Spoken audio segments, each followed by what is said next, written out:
Hello and welcome to this edition of YES101's Visual Radio. Bringing you the news, I'm Weerasuriya. Let's have a look at your headlines first. News First headline. Priyantha Weerasuriya appointed as new IGP. New WhatsApp number to contact IGP directly. Former Navy Commander Nishantha Ulugethanna further remanded until 27th.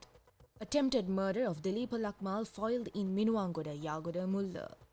In international headlines, India-China could resume direct flights next month after 5 years. In sports news, All Blacks compared to Argentina's World Cup winning football team. Now on to those stories in detail.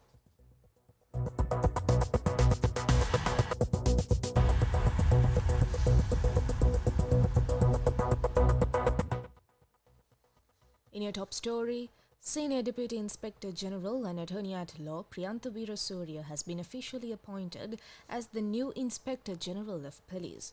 The appointment letter was presented to him today by Presidential Secretary Dr. Nandika Sanath Kumar Naika. Priyantha Weerasuriya becomes the 37th Inspector General of Police in Sri Lanka. He also makes history as the first IGP to have served in the positions of Police Constable, Sub-Inspector and Assistant Superintendent of Police and risen through the ranks before being appointed to the top post.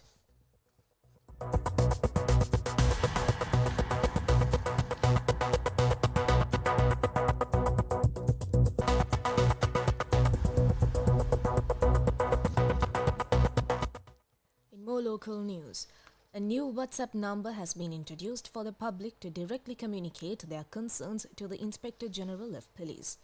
Accordingly, the contact number 07185988888 is open for the public. Through this number, the public can send messages, videos and photos directly to the IGP. Police officers too may use this number to report their grievances. However, the police headquarters has clarified that voice calls will not be accepted through this number.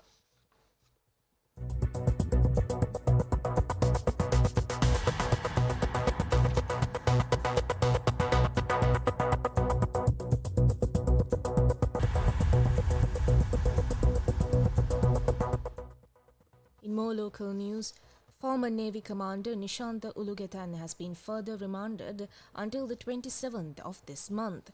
The order was issued after he was produced before the Polgahavela Magistrates Court today. Ulugethanna was arrested by the Criminal Investigation Department on the 28th of last month in connection with investigations into the abduction and murder of a man in the Potuhara area. Police revealed that at the time of the alleged incident in 2010, Ulugethanna was serving as the head of the Navy Intelligence Unit, under whose command an unlawful detention center where the abducted individual was allegedly held had been operating. Investigations into the case began based on a letter sent from the detention center several days after the abduction. Several other suspects have already been arrested in connection with the incident.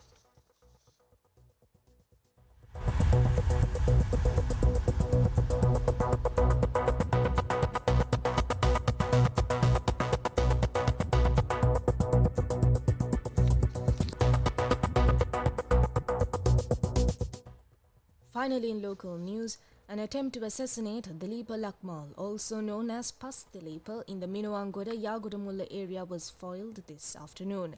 According to Newsfirst correspondents, the assailants arrived wearing outfits resembling police uniforms.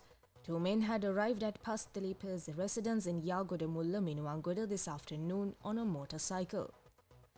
The assailants had arrived wearing outfits resembling police uniforms and carrying handcuffs.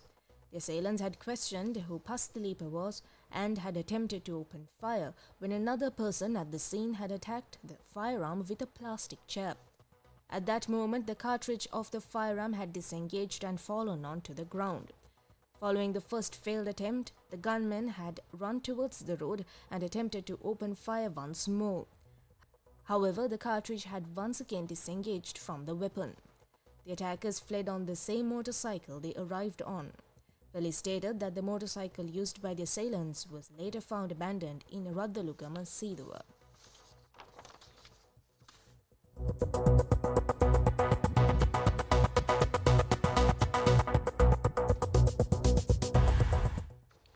Up next is international news. International news.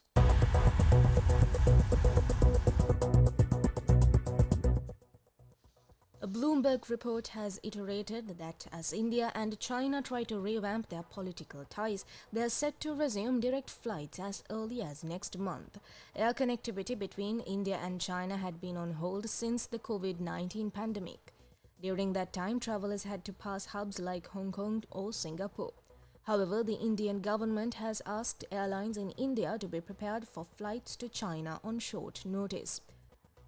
According to a Bloomberg report, an official confirmation could come as soon as the Shanghai Cooperation Organization summit at the end of August in China.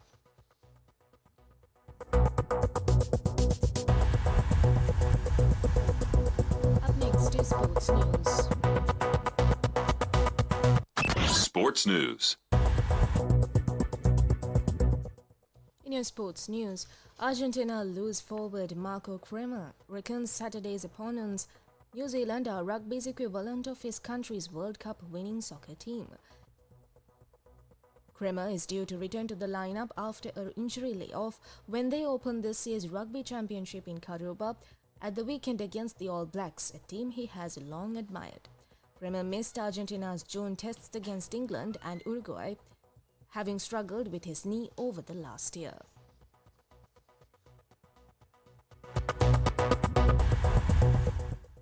And that's a wrap up for this edition of YES101's Visual Radio.